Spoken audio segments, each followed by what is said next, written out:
Thank you so much for having me, dear Sripad Kedar Prabhu, Shelly. This beautiful, beautiful temple of peace in the sacred island of Maui. I'm very, very honored and grateful to be here with you all. You are our dear friends of our soul, whoever is helping us come closer to God is our dear friend. And the best method is to sing his names, to come together and to pray and to sing. So thank you for being wonderful friends. And it's my only aspiration to try to be a friend, to be a good friend. We have a saying, pretty simple. Love God, be friends. Serve, have kindness. Try not to harm each other or this planet. So I'll tell you a story. Is that all right?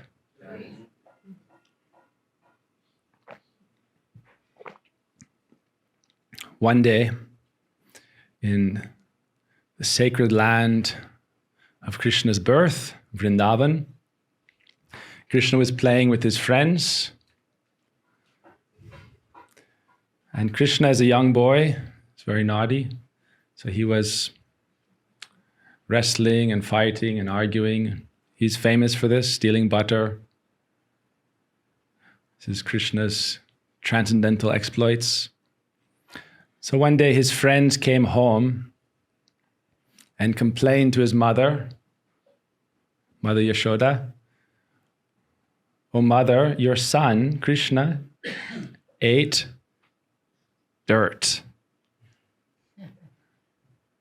His mother was shocked.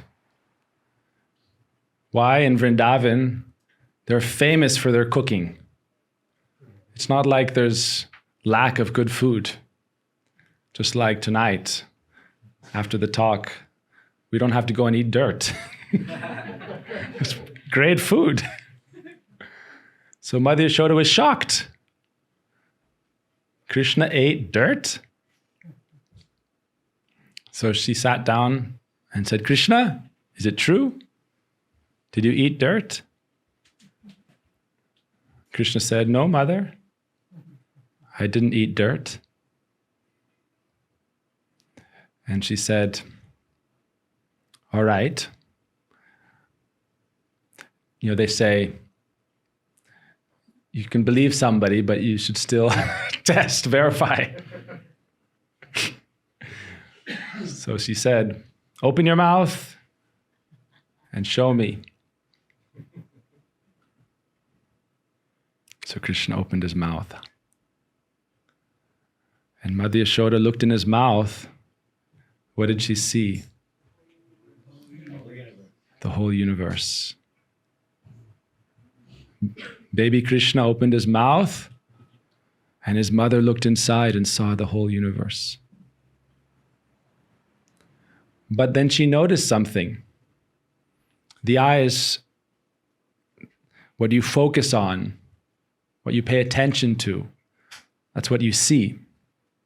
So she saw the whole universe, but then she was drawn from the expanse of all creation to her specific location, her presence. And she saw within Krishna's mouth the beautiful planet Earth that we're on.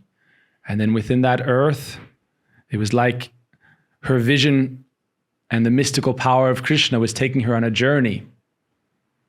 And she saw that in that beautiful green field, the lush forest of Vrindavan, where she was sitting with her son, she saw in Krishna's mouth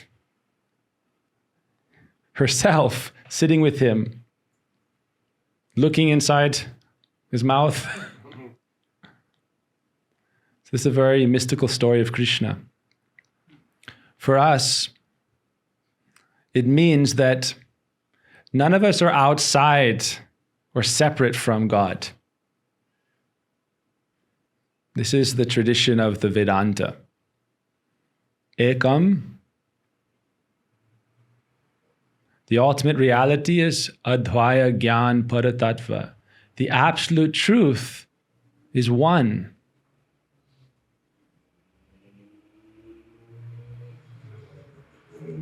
This is one island of Maui.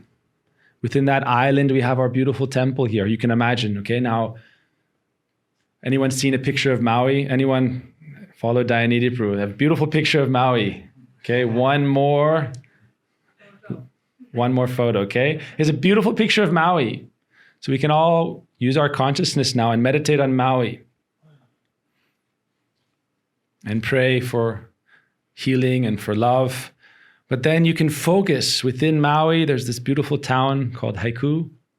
And in Haiku, there's this beautiful sacred temple, orb of divine light, where all of us souls have come together. This is called Temple of Peace. So in the same way, as there's this big island, but within that space, all of us are present. We're all on this island, Maui. And Maui is on Earth. And Earth is in the great space. And all of that space, all of the universes combined, are present within God. So there's two ways you can approach this reality. I am one with that. This is called Brahmavad. But Mother Yashoda, when she looked in the mouth of her son, she saw herself with Krishna. Even though she saw the whole universe, when she looked more closely, she saw, I am there with him. This approach is also bona fide. Actually, it's the most bona fide because it's the most natural. Our Guru would say, there's only one thing, ultimately, that you cannot live without. There's only one thing you can live without. And that is called prem, or love. And when you lose your identity, that exchange of loving relationship is lost. So therefore, Krishna says in the Gita that the path of bhakti or devotion is how you come to a state of union with God while maintaining your identity as a spirit in love with the Great Spirit. And that is the sacred traditions that we see Christ brought. He said, love thy God with all thy heart and love thy fellow man. Love God, love each other. How can you love each other if you don't exist? And so when Mother Yashoda looked in his mouth, she saw everything is present within God. But I still exist. This is the natural philosophy of Vedanta. This is the original philosophy of Vedanta, predating non-dual monism, actually. The greatest philosophers of all time understood this truth, which is beyond the intelligence. When you see a cow give birth to a baby, the baby doesn't go to school to study what to do. He goes and drinks the mother's milk. This is natural intelligence. This is natural philosophy. It's the philosophy of nature. It's the philosophy of love.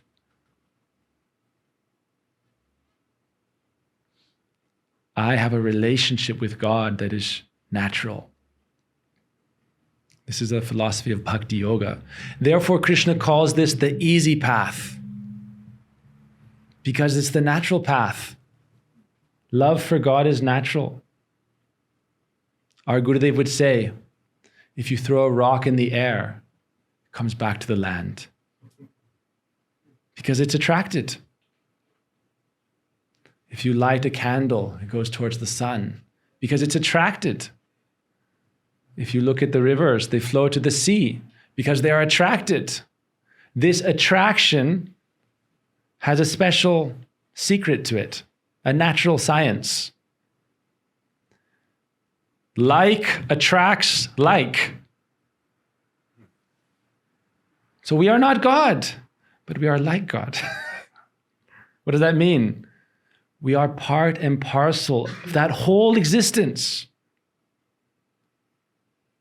But we are, it's described, the finite particle of consciousness. An example is given of the sun. That's why in the Vedic tradition, they would venerate the sun. In the morning, you look at the sunrise and you pray and you worship the sun. And it's described, we are described to be like a particle of that divine light. Some teachers give the example that when we're here, right now, here we can imagine, okay, we're in this room, we don't even have to imagine. We see each other. We're not just one. We have our name. Anyone here have the same name? Some people have the same name. That's why there's two names, first and last name. Someone may have James, another person may have James. Last name be different usually. We're all here together. We all have identity. We all have name. We all have form. We all have our personality. We all have our activities. It's natural. When you go on an airplane, anyone here been in an airplane? It's pretty cool if no one's been in an airplane. Anybody here? Anyone not been in an airplane? So everyone's been in an airplane. When you go up, you can no longer see the difference, the distinction. And so people say, ultimately, there is no distinction. I'm sharing our Chaitanya Mahaprabhu's philosophy.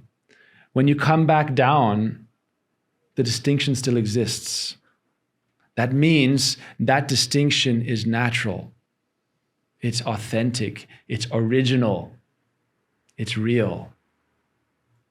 You can choose non-distinction. But like attracts like means attraction is the natural ingredient of love. Being attracted to something. And the philosophy of like attracts like means my heart is drawn to that. It's said that by the process of chanting, the kirtan, the mirror of the heart is cleansed and we can see ourselves and our relationship with God. And then we're naturally attracted. And then it becomes divine love, divine romance. Anyone fallen in love with a rock?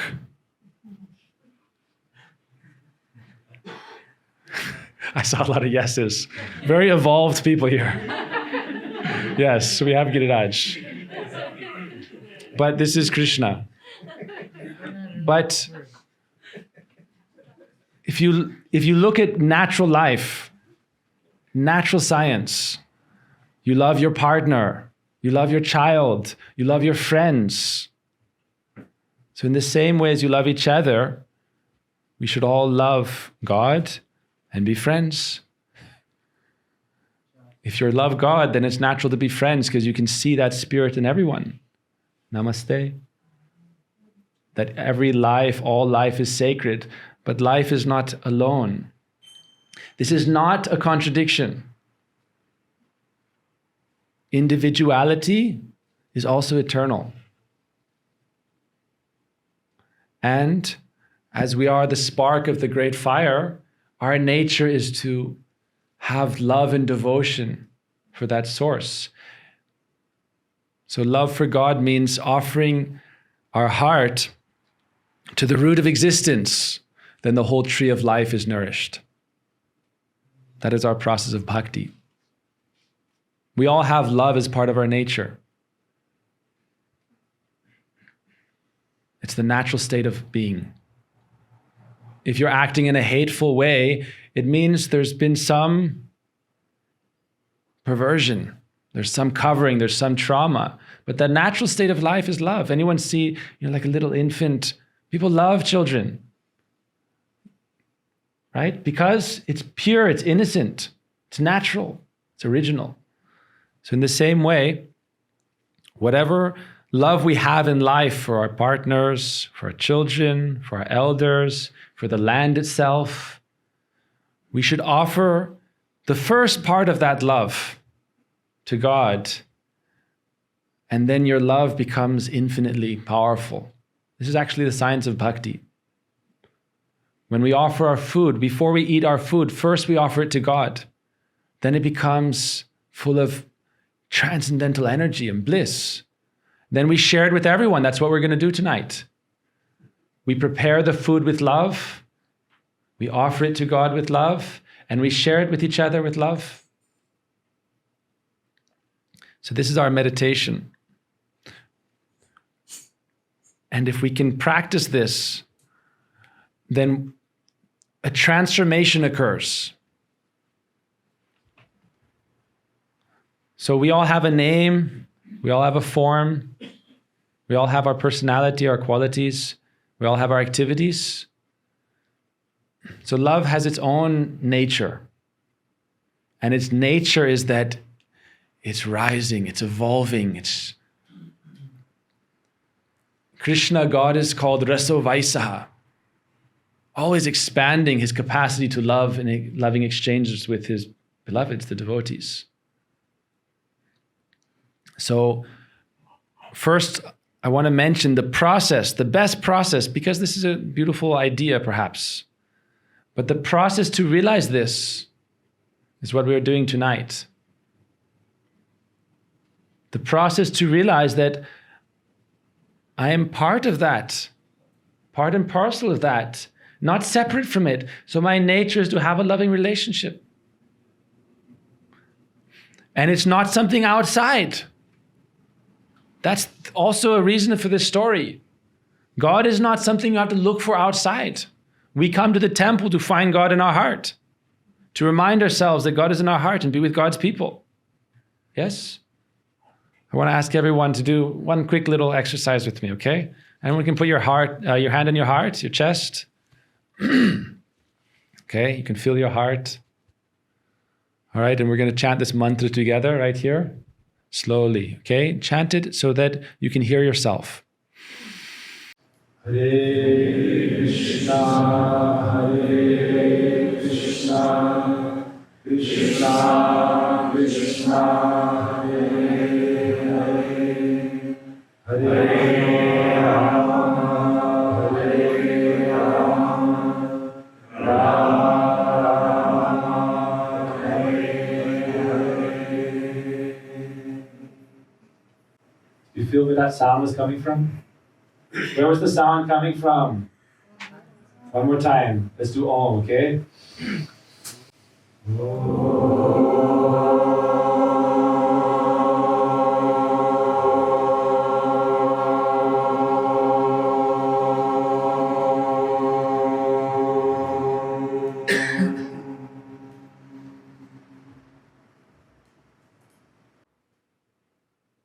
Where did this sound come from? Came from inside.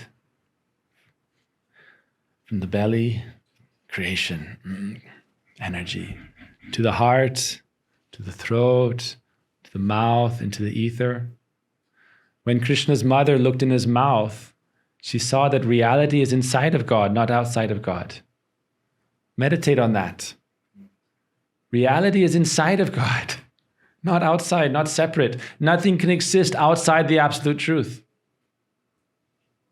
So it's inside.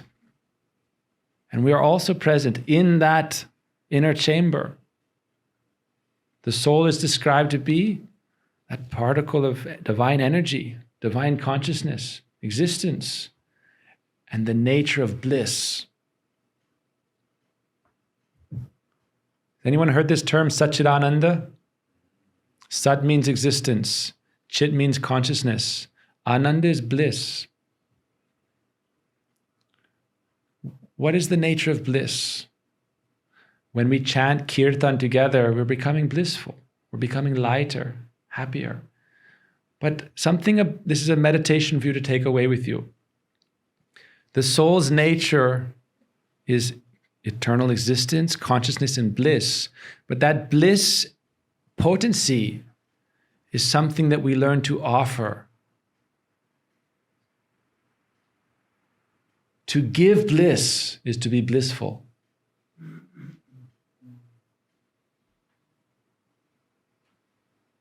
That is our endeavor.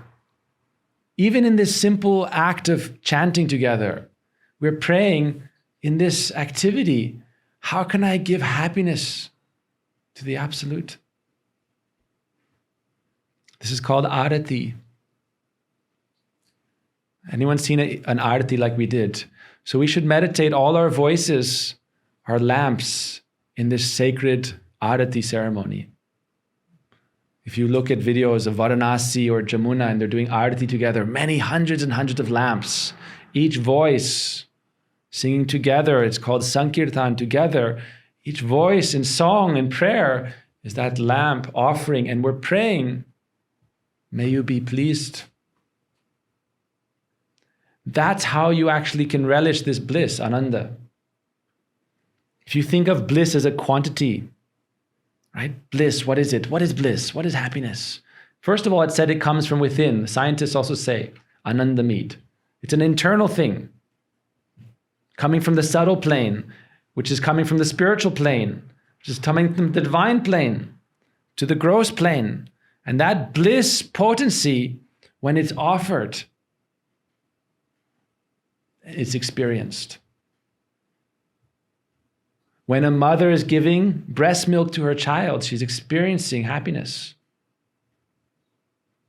So when we are serving God, we're experiencing bliss. If it's done with the mood to give bliss. That's the power behind all of creation. Sri Radha is called Ananda, the principle of bliss. And from Sri Radha, all existence, everything manifests. Because her nature is to give Ananda. So we're meditating on that and praying that may our spirit also be pleasing. If we can live with that in our life, then we think, how can I harm others? Is that pleasing to God? How can I be hateful? Is that pleasing to God? But our alignment is connected to that source. Not only the highest source, but the deepest, the root of existence and the tree of life. So we're praying to that, and then we're praying for connection. So I'll just end with one quick story. Not a story, but just a meditation. One time Sri Radha was sitting with her friends. Lalita, one of her dearmost friends, the goddess Sri Radha in that land of Vrindavan. And she revealed her heart to her friend Lalita. And she said, I don't know what's happening to me. There's this almost like volcanic force in my heart that's drawing me to this person.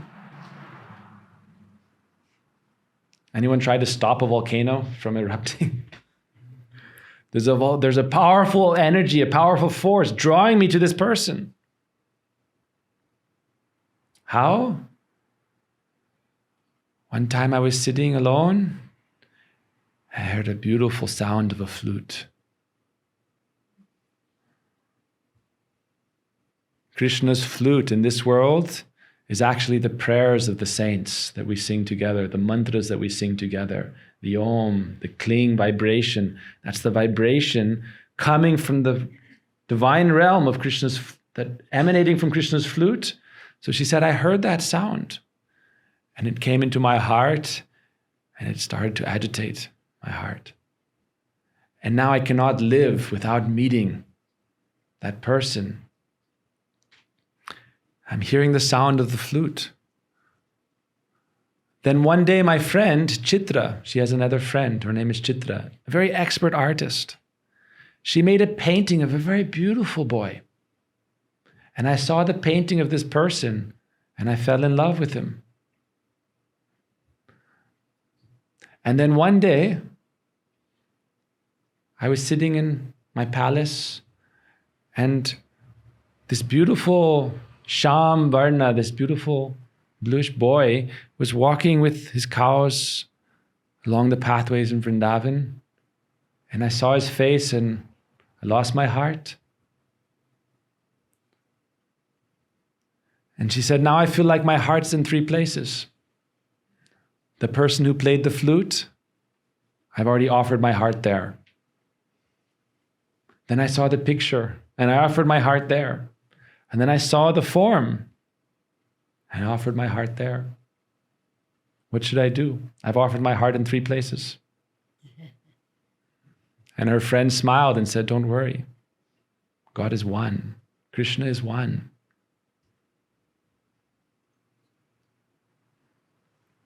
The meaning of this story is that when we're chanting the name of Krishna, it's not separate from Krishna. When we're seeing the picture of Krishna, the deity of Krishna, it's not separate from Krishna. When we're seeing the form of Krishna, it's not separate from Krishna. We can be present with that. If you read the Gita, Bhagavad Gita, and then you read Uddhava Gita, and then you read Gopi Gita, you read these discussions of Krishna with his friends. In the 11th canto of the Bhagavatam, Krishna says that the best way to develop attraction and to be free of the attachment of samsara, birth and death, this cycle of material existence, develop attraction to God. And he said the best medium to do that is to chant the name. And then he said, worship the image, the deity. He said that I manifest by my infinite potency. I manifest there and I can accept your offering. It said simply an image in your mind, you can meditate on it, or the picture. But you're focusing your mind on God by chanting his name. He is present there. When we put our hand here on our heart and we chant Krishna, Krishna is present here. The only thing separating us is faith. Because faith is by the method by which you experience it. If you enter that process. And when we chant that name, we should understand that that name comes together with the form of Krishna. This is why I'm telling that story of Radha. She heard the sound of the flute. That flute sound came from the lips of Krishna. Krishna has transcendental lips. Very beautiful lips. And a very beautiful face. Very beautiful form. God has a form. God is a person. So we are chanting this mantra, the name and the form and the personality are one. This is the bhakti tradition. By chanting the name, we should not think we are just chanting a name that connects us to an idea of a principle, universal principle. It's connecting us to the personality of Krishna. Anyone here who is a mother or father, you know, it's a very real experience when you gave birth, if you're a mother. Your child's not a principle. Your child's not an idea. Your child's not a theory. It's living and breathing. It's life. God is living and breathing. It's a person. If you have a parent, my dad's a principle. He's a theory. He's an idea. He's a person, living, breathing organism.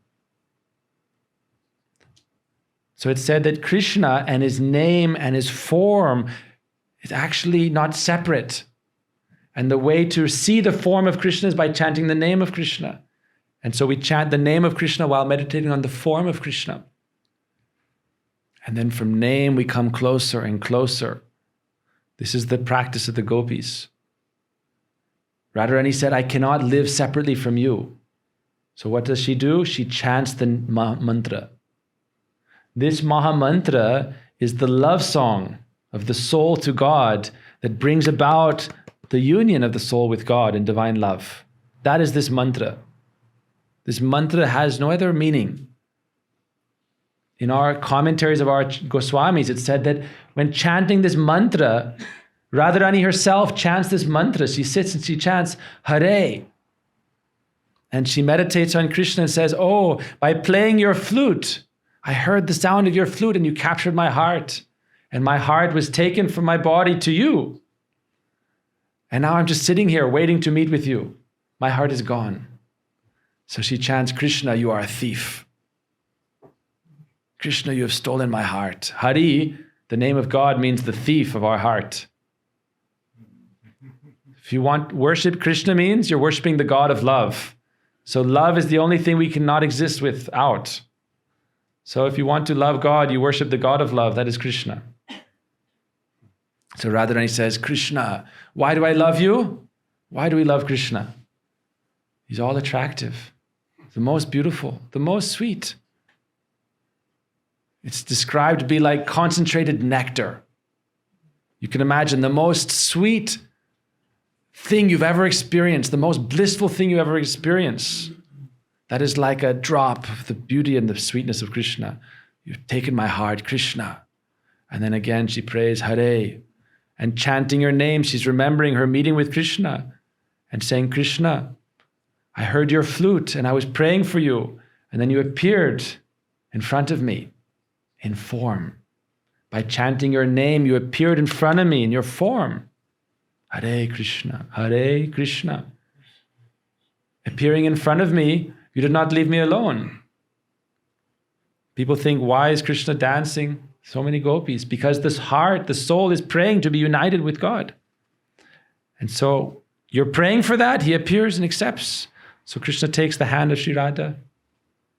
Krishna, this mantra, Hare Krishna. This is the commentary of our acharyas. It's not my commentary. Raghunath Das Goswami commentary. Radharani is sitting and chanting this mantra. So when we are chanting this mantra, actually what we are praying to do is bring about her union with her beloved Krishna. This is our prayer. Hare Krishna, we're praying to bring about her union with her beloved Krishna. She is chanting this mantra and praying in separation from Krishna, bring me to you. And she's remembering her meeting. Hare Krishna, Krishna, Krishna, you appeared in front of me. I chanted your name, your form, you appeared. Krishna, and you grabbed my hand. And you led me to the grove. Hare Krishna, Hare Rama. Then you are my beloved Rama, Radha Ramana. You led me to that sacred grove and you accepted me. You met with me. Rama Rama Hare Hare. So this song is actually her song. Her sacred love song, this Mah Mantra. Any of the commentaries you can just read from our line, they describe this. So we are actually, it's very interesting that all around the world people are chanting this mantra, but most don't understand the meaning. So if we chant with relationship, with understanding, it becomes more sweet. That reality is a love song between Radha and Krishna. And we are participating in that. That is life. So we are praying to participate in their lila. So they have a name, they have form, they have their qualities, and then they have their lila, divine play. We're praying to participate in that. This is the source of all bliss, all ananda. So the best method to do that is this kirtan, chanting together. Why? When we're chanting the name, we are both individual spirits, but we're chanting the name, so we're present with that Supreme, with God Himself. So that's the union. While maintaining ourselves, we're connected, achintya beda beda. Mahaprabhu taught that reality is one, but we are participants in that. We are part and parcel of that. And by chanting the mantras, the names of God, then we are present with that. We are not separate from it in that moment when we are chanting the name. So the more advanced we become, the more we do not want to give up the chanting of the name, because it's union, it's meeting. And the more you chant and then you meditate on the pastimes, it takes that soul, the spirit, the consciousness, and it begins to develop. And then from within the body, it's growing like a beautiful creeper of devotion, of love, and then flowers, and then a divine fruit of prem, divine love manifests. And then within that, from within that, your spiritual name, your spiritual form, your spiritual identity, your relationship, everything manifests. That is the source of ultimate ananda. That is the mystical path of the bhakti yogis that has been walked by thousands of saints for millions of years. They have experienced that relationship through this process of kirtan together, of hearing, of chanting, and of meditating, and taking prasad. Gaur Premanandi, Hari Hari Bo.